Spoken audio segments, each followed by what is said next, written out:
¿Qué pasa cuando una empresa crece tan rápido que ya no puede verse a sí misma? Porque hay un punto en el crecimiento donde la velocidad deja de ser una ventaja y se convierte en el problema, donde abrir más ciudades no significa servir mejor a las que ya tienes, donde levantar más capital no significa construir algo más sólido, donde los números que impresionan a los inversionistas en una sala de Nueva York no tienen nada que ver con lo que está pasando en una calle de Bogotá a las 11 de la noche. Rappi llegó a ese punto, y lo cruzó sin darse cuenta. En 2019, esta startup colombiana recibió $1.000 millones de SoftBank, 1.000 millones, para una empresa de 4 años de existencia, fundada en un apartamento en Bogotá.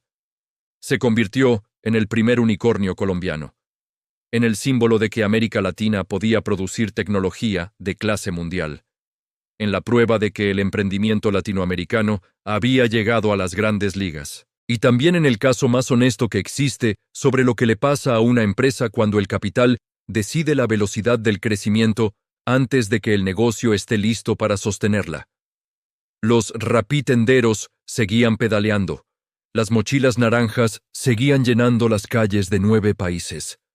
Los pedidos seguían llegando. Pero algo adentro no cuadraba, y cuando dejó de cuadrar en público, fue difícil de ignorar. Bogotá, Colombia. 2015. Simón Borrero tiene 30 años. Sebastián Mejía, 29. Felipe Villamarín, 28. 3 ingenieros colombianos con experiencia en startups que se sientan a resolver un problema que cualquier latinoamericano reconoce inmediatamente. El mandado, no el delivery de comida específicamente. El mandado completo, ir a la tienda, ir a la farmacia, hacer la fila, buscar el producto, pagar, regresar. La cadena interminable de tareas cotidianas que en una ciudad latinoamericana, con el tráfico, con las distancias, con la densidad urbana que convierte un recorrido de 3 kilómetros en 45 minutos, consume tiempo de una forma que se siente como robo. La propuesta de Rappi era simple hasta el punto de ser hermosa en su ambición. Pide cualquier cosa. Te lo llevamos en 30 minutos. Cualquier cosa. Esa palabra, tan amplia, tan generosa, tan aparentemente imposible de sostener operativamente. Comida de restaurante, mercado, medicamentos, efectivo del cajero, una botella de vino, un regalo olvidado, flores, lo que necesitaras, desde donde estuvieras, en media hora. No era solo delivery, era la promesa de recuperar el tiempo que la ciudad te quitaba. Los primeros meses fueron los de cualquier startup en sus inicios. Los propios fundadores haciendo entregas. Operaciones manuales que escalaban con pegamento y determinación antes de que la tecnología pudiera soportar el volumen. Un equipo pequeño que hacía todo con la urgencia específica de quien sabe que si no se mueve rápido, alguien más se va a mover primero. Y funcionó, no perfectamente, pero funcionó. Los primeros usuarios que probaban Rappi tenían una reacción que en el contexto latinoamericano de 2015 era difícil de exagerar. La sensación de que algo que nunca había existido de repente existía, de que la promesa de la tecnología que habías escuchado describir en Silicon Valley había aterrizado en tu ciudad, en tu barrio, en tu edificio. Esa reacción se propagó, boca a boca. Redes sociales. La mochila naranja en el pasillo de tu edificio como publicidad involuntaria del servicio. El crecimiento comenzó. Orgánico primero. Acelerado después.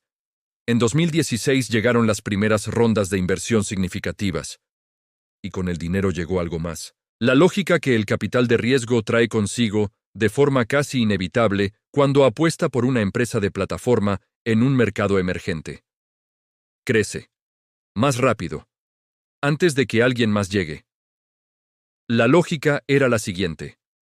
Y en el papel tenía sentido. Las empresas de plataforma en mercados de consumo masivo operan bajo el principio del winner take all. El que llega primero y construye la masa crítica de usuarios se queda con todo. El segundo lugar no recibe la medalla de plata, recibe la irrelevancia. Con esa lógica, quemar dinero para crecer no es un error, es una inversión. Cada peso gastado en subsidiar entregas, en promociones de bienvenida, en descuentos que hacen que usar Rappi sea más barato que cualquier alternativa, es un peso invertido en capturar usuarios antes de que llegue la competencia. El problema, que nadie articulaba con suficiente claridad en las reuniones de estrategia, era que esa lógica funciona bajo supuestos específicos. Funciona cuando el mercado efectivamente se consolida alrededor de un solo actor. Cuando la ventaja de escala en algún punto hace que el negocio sea rentable. Cuando los usuarios que capturas con subsidios son usuarios que se quedan cuando los subsidios desaparecen. Rappi apostó a que todo eso era verdad. Y se lanzó. 2017. México. Ciudad de México primero, Monterrey después, Guadalajara después, 2018. Brasil, São Paulo, Río. Las ciudades más grandes del mercado más grande de la región.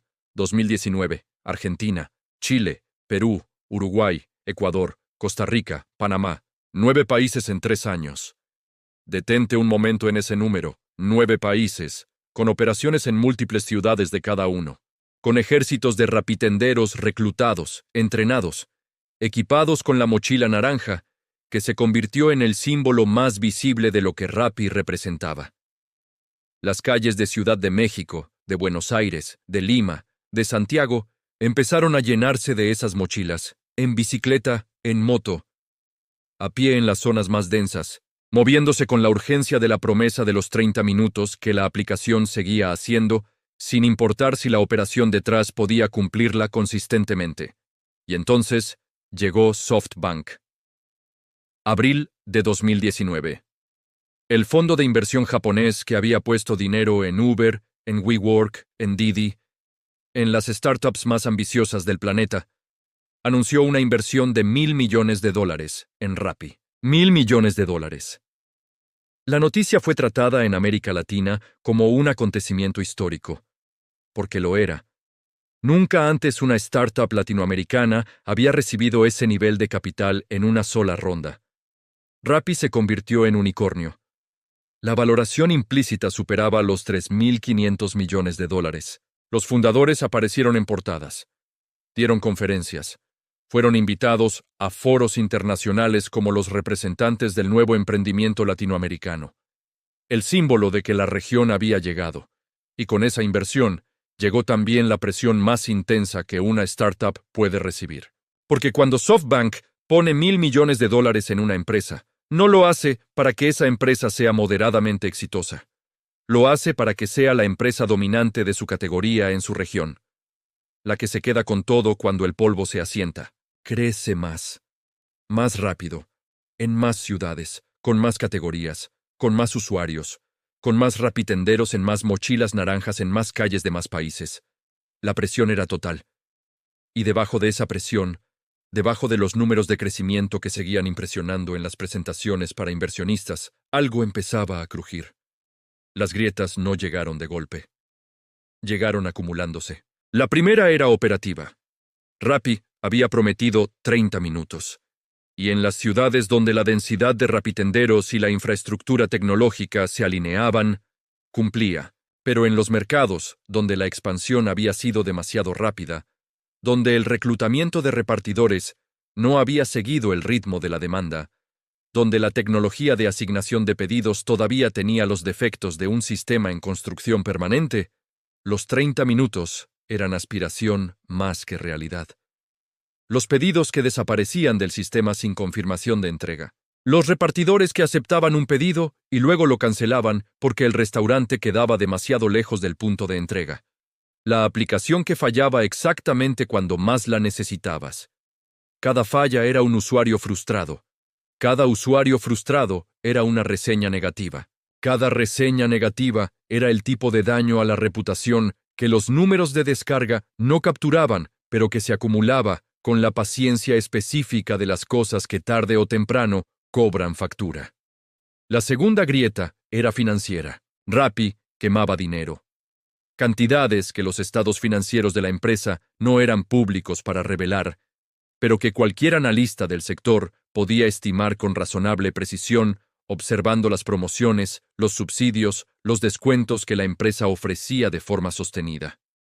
Cada entrega subsidiada para mantener el precio atractivo costaba más de lo que generaba. Cada código de descuento de bienvenida para nuevos usuarios era una apuesta a que ese usuario se quedaría cuando el descuento desapareciera. Cada restaurante incorporado a la plataforma con comisiones preferenciales para ganar volumen era un ingreso que no cubría los costos reales de la operación. El modelo requería que en algún punto la escala generara eficiencias que cerraran esa brecha, que los usuarios subsidiados se volvieran usuarios que pagaban el precio real, que las comisiones a restaurantes y comercios crecieran hasta financiar la infraestructura completa. Ese punto no había llegado. Y entonces llegó marzo de 2020. La pandemia. Cuarentenas en todos los países donde Rappi operaba. Restaurantes cerrados. Supermercados con acceso limitado. Personas encerradas en casa que necesitaban lo que Rappi prometía entregar. De repente, Rappi era infraestructura esencial. El volumen de pedidos explotó. Personas que nunca habían descargado la aplicación la descargaron porque era la única forma de conseguir lo que necesitaban. Restaurantes que habían resistido las plataformas las adoptaron de urgencia. Era el momento que cualquier empresa de delivery hubiera soñado. Y Rappi no estaba lista para él. La infraestructura que funcionaba con turbulencia en tiempos normales colapsó bajo la demanda de la pandemia. Los tiempos de entrega se extendieron de 30 minutos a 2 horas, a 3. Los pedidos desaparecían. La aplicación fallaba. El servicio al cliente estaba desbordado de formas que hacían imposible resolver el problema de nadie con ninguna eficiencia. Y los rapitenderos. Ahí estaba la grieta más profunda. La que no era operativa ni financiera, sino humana.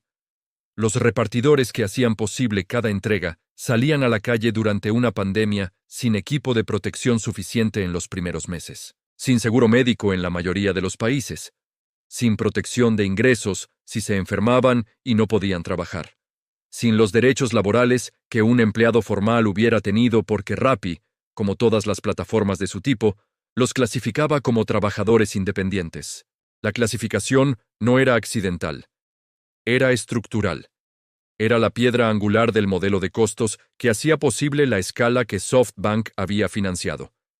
Si los rapitenderos eran empleados, los costos laborales se disparaban a niveles que hacían el modelo todavía más difícil de sostener financieramente. Pero en el momento en que la pandemia convirtió el trabajo de entrega en un riesgo de salud real y cotidiano, esa clasificación dejó de ser un debate abstracto sobre derecho laboral. Se convirtió en una pregunta sobre quién absorbía el costo humano del modelo. Las protestas empezaron. En Bogotá, en Ciudad de México, en Sao Paulo. Rapitenderos bloqueando intersecciones con sus bicicletas y sus mochilas naranjas, exigiendo mejores condiciones, mayor transparencia en los algoritmos que decidían quién recibía qué pedidos, protección ante los riesgos que su trabajo implicaba diariamente. Y los reguladores notaron. En Colombia, discusión legislativa sobre las plataformas de reparto y sus trabajadores. En México, investigaciones laborales sobre la naturaleza jurídica de la relación entre Rappi y sus repartidores. En Brasil, demandas judiciales de trabajadores que argumentaban derechos laborales plenos. El modelo que había permitido a Rappi escalar con la velocidad que SoftBank requería estaba siendo cuestionado simultáneamente desde las calles y desde los tribunales. Y la competencia no esperó. iFood en Brasil. Pedidos ya en Argentina y Colombia. Uber Eats en múltiples mercados. Didi Food en México. Cada uno con su propia estrategia, sus propios subsidios. Sus propias mochilas de colores diferentes llenando las mismas calles donde Rappi había creído que era el único actor relevante. El winner take all que la lógica de SoftBank requería no estaba llegando. El mercado del delivery en América Latina resultó ser más fragmentado, más local, más resistente a la dominación de un solo actor que cualquier modelo financiero había proyectado. 2021. El mundo del capital de riesgo cambió. Durante años, los inversionistas habían premiado el crecimiento sobre la rentabilidad. La pregunta que importaba no era cuánto ganaba una empresa, era qué tan rápido crecía, cuántos usuarios tenía, en cuántos mercados operaba. esa lógica se invirtió. De repente los inversionistas querían ver el camino hacia la rentabilidad, querían ver eficiencia operativa, querían ver que el modelo podía sostenerse sin subsidios perpetuos, y Rappi, como todas las startups de su generación que habían crecido bajo la lógica anterior, tuvo que ajustarse. Los recortes llegaron. Cientos de empleados despedidos en múltiples rondas, mercados secundarios abandonados, categorías de producto que no generaban volumen suficiente eliminadas. La promesa del superapp que resolvería absolutamente todo, reducida a una versión más modesta y más enfocada de sí misma. Los fundadores lo llamaron madurez estratégica. Enfoque. La transición natural de la fase de crecimiento a la fase de rentabilidad. Y en parte lo era. Pero también era el reconocimiento de algo que la velocidad del crecimiento había impedido ver con claridad durante años. América Latina no es un mercado. Es 20 mercados que comparten un idioma con acentos diferentes y culturas que tienen más diferencias entre sí de lo que cualquier presentación para inversionistas reconoce cómodamente. Lo que funciona en Bogotá no se replica automáticamente en Ciudad de México. Lo que funciona en Sao Paulo no es directamente transferible a Lima. Las regulaciones son distintas. Las infraestructuras urbanas son distintas. Los patrones de consumo son distintos. La relación de los consumidores con la tecnología, con el efectivo, con la formalidad económica, es distinta. Rappi trató a América Latina como si fuera un solo mercado porque esa era la premisa que hacía atractiva la inversión a la escala que SoftBank requería. Si el mercado es homogéneo, la escala es alcanzable. Si es fragmentado, la escala se vuelve exponencialmente más cara de construir y de sostener. El mercado resultó ser fragmentado. Rappi hoy sigue operando. En varios países. Con un servicio que en las ciudades donde ejecuta bien, funciona de forma razonable. Con una base de usuarios real. Con restaurantes y comercios que dependen de la plataforma para una porción de sus ventas. No es un fracaso total, es algo más matizado y más difícil de categorizar. Es una empresa que fue grande antes de ser sólida, que fue famosa antes de ser rentable, que fue símbolo antes de ser sostenible. Y ahí está la pregunta que Rappi deja flotando para cualquiera que esté construyendo algo. Tú que tienes una idea. Tú que estás pensando en levantar capital. Tú que sientes la presión de crecer antes de que alguien más llegue al mercado que crees que es tuyo. ¿Estás creciendo porque el mercado te está jalando hacia él? ¿O estás creciendo porque el capital te está empujando? Porque esas dos fuerzas se sienten igual desde adentro cuando todo va bien. La diferencia solo se hace visible cuando el capital deja de empujar.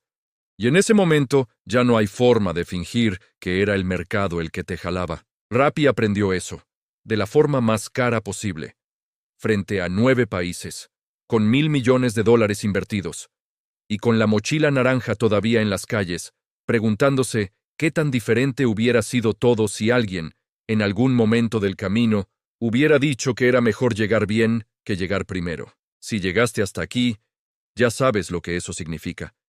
Este tipo de historias no las encuentras en cualquier lugar. Encuéntralas en Punto 54. Dale like si el caso te dejó pensando. Déjame tu opinión en los comentarios. Me interesa saber qué hubieras hecho tú. Activa la campanita para que no se te escape ningún caso y suscríbete. Nos vemos en el siguiente. Teom.